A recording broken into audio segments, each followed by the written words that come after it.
an adult child of a narcissist. And Valerius says, angry with a narcissist? Watch on.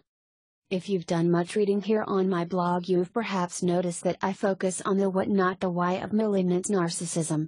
In other words, I focus more on what they actually do than how they became the way they are. I am decidedly uninterested in the etiology of malignant narcissism.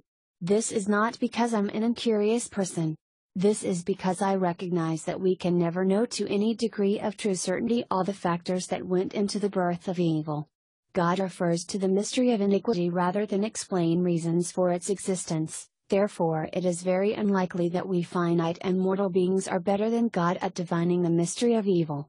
To explain why evil is to justify it. I know that there are those who will disagree with this assertion, but it is true nonetheless.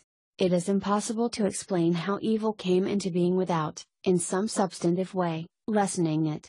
We assume when something is explained to our satisfaction that we've taken the mystery out of the puzzle. It's not evil, it's the result of abuse. It's not evil, they have messed up chemicals in their brains. It's not evil, their genetics are at fault. Any explanation of the etiology of evil must discount the power of choice, free will, and personal responsibility. Period. You don't have read much of Sam Bannon's fanciful ideas of what creates a narcissist to see how he relieves himself of responsibility for what he is by his explanations. Mother, society, genetics, abuse, neglect. Never is Sam Bannon ultimately to blame for choosing to be a parasitic life form. Because he feels he can explain how he, the narcissist, came to be, he doesn't have to believe he is evil. To explain the etiology of evil will, inevitably, explain it away. Who exactly is helped by explaining away evil? Do we actually make evil go away by saying it doesn't exist? Do we change evildoers by not calling them evil? No, we only succeed in making it easier for evildoers to continue their life of crime. The psychology establishment is a prime example of how explanations for evil have been used to do away with the entire concept that evil even exists. Pretending they have the ability to find a root cause for the problems of people's souls, they have been willing to rationalize even the most base behaviors of humanity into simple, even justifiable, reactions to their circumstances. They must paste the corruption somewhere, so they'll lay it on society at large in order to give a pass to the individual in the misguided belief that the individual's sense of shame somehow explains why he acts out. This helps no one but the evildoer. Society then has to suffer the predation of evil individuals even while bearing the blame for the evil deeds perpetrated upon it. Society is you and me. Are you really willing to bear this kind of responsibility for the acts of another over which you have no power to stop or persuade from his evil course? I'm not. Evil behaviors and evil outcomes can become absolutely undeniable in their most egregious manifestations. So undeniable that even the psych community is forced to sometimes admit that evil exists. Yet, even so, they will expend superhuman efforts to find explanations for the unspeakable.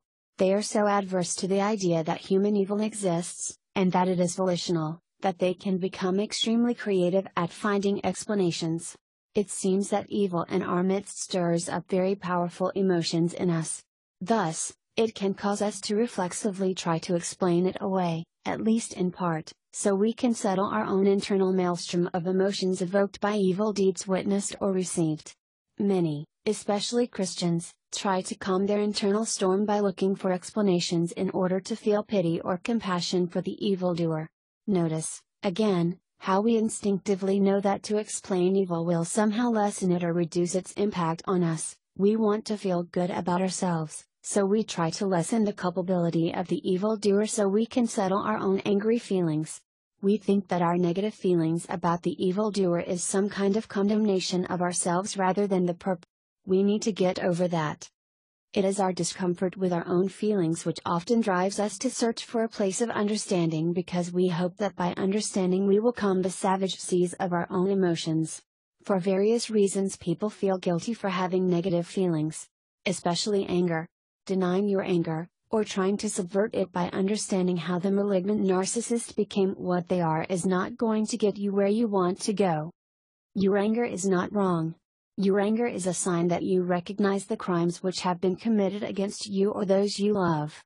Your anger is actually a healthy sign. Anger is an appropriate emotion in the wake of evil or injustice. Negative feelings are not inherently sinful or wrong. Emotions happen. Don't try to escape what you're feeling by denying or pretending it isn't there.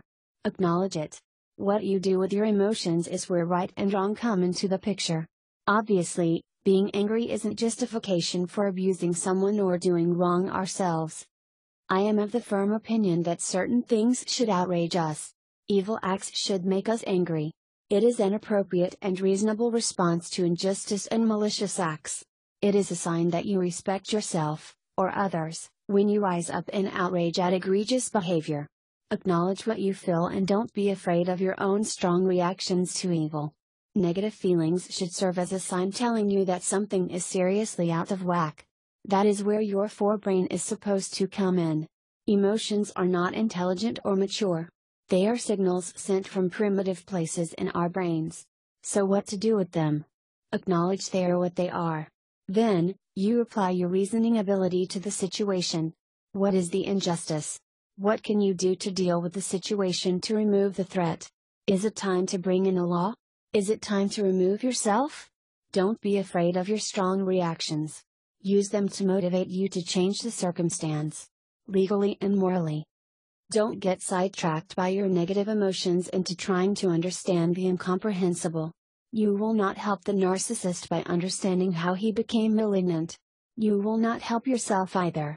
Again, this is because we can hypothesize from here to eternity but never know how evil was born. This is worse than wasted energy. Spending your finite time and energy trying to solve what can't be solved is only going to distract you from finding solutions to present-day problems.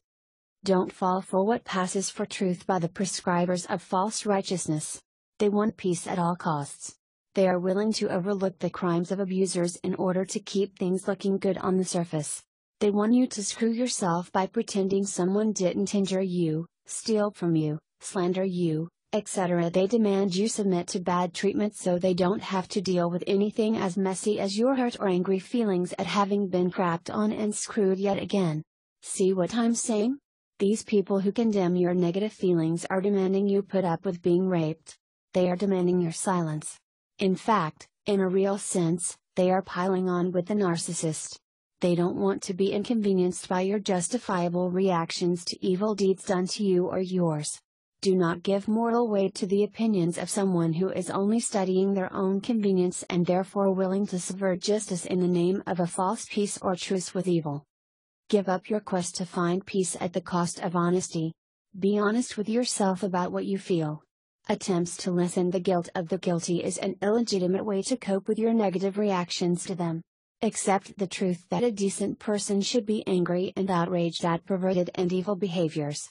Evil people create themselves. They stand before God Himself with no excuses for their evil deeds. He will strip away all their excuses in the final judgment and they will be forced to bear the full guilt for their choices. We should quit trying to be better than God Himself.